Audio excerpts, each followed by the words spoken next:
Family matters in Middle-earth. But when there are at least a whopping 982 named characters in a saga, with more recently revealed in the Rings of Power, family can get a little confusing. So we're going to explain 4 important family trees that link the Rings of Power to Tolkien's books, all of which are available on Audible.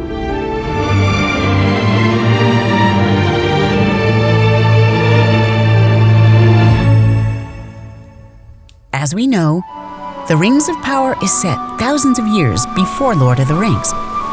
One of its primary characters, Isildur, is already legend by the time Frodo and gang head to Mordor.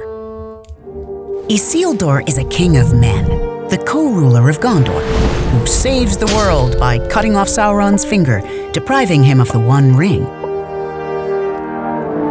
He dies in an orc ambush shortly thereafter, losing the One Ring in the process, and it remains lost until Gollum, technically at that time Smeagol, later retrieves it. But Isildur is also connected by blood to Lord of the Rings. Isildur's 4th son survives to sire a line that produced the famous Aragorn many generations later. But while many men died between Isildur and Aragorn's time, Tolkien's elves are functionally immortal, which is why Galadriel and Elrond can appear in stories set thousands of years apart. Galadriel is a powerful, magical figure born before the First Age. By the 3rd, she's ruler of the wondrous kingdom of Lothlorien, wielding an elven ring to sustain her realm. But she's also a member of a significant elven dynasty, granddaughter of the influential High King Finwë, first to lead his people to the Undying Lands out west. Through her daughter's marriage, Galadriel is connected to Elrond.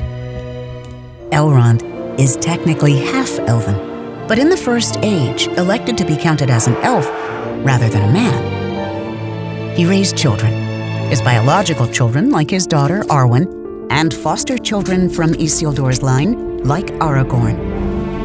Gil-galad, the High King of Elves in the West, is believed to be Galadriel's great-nephew, a noble like her. Unlike Elrond and Galadriel, he doesn't make it out of the Second Age, falling to Sauron while leading the last alliance of elves and men. But what about dwarves? For them, there's one important name you need to know. Durin. Durin IV, who we meet in the Rings of Power, is a dwarven ring-bearer, the king of a group called Durin's Folk that lived in Khazad-dûm during the tail end of the Second Age. Durin IV allegedly bears an eerie resemblance to his great-grandfather, Durin the Deathless, the very first dwarf. But it's unclear whether he's an actual reincarnation or not, which we are told can happen with Durin the Deathless. Skip down the generations of this tree, though, and you'll find an armada of dwarven heroes like Thorin Oakenshield, most of Thorin's company from The Hobbit, and Gimli.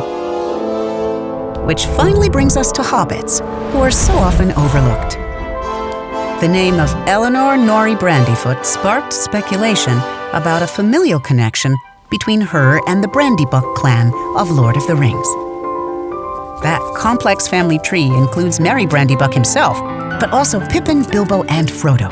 Just a regular who's who of hobbits. But despite the similarity in names, we're not so sure they're connected, because we know that the Brandybucks descended from hardy, human-loving Stoors, one of the 3 types of hobbit ancestors. Eleanor, on the other hand, is apparently a smaller Harfoot.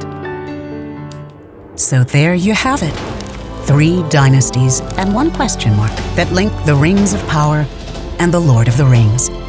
If you want to see some of the characters in these family trees, check out The Rings of Power on Amazon Prime Video. And if you want to brush up on Middle-earth, listen to The Lord of the Rings on Audible.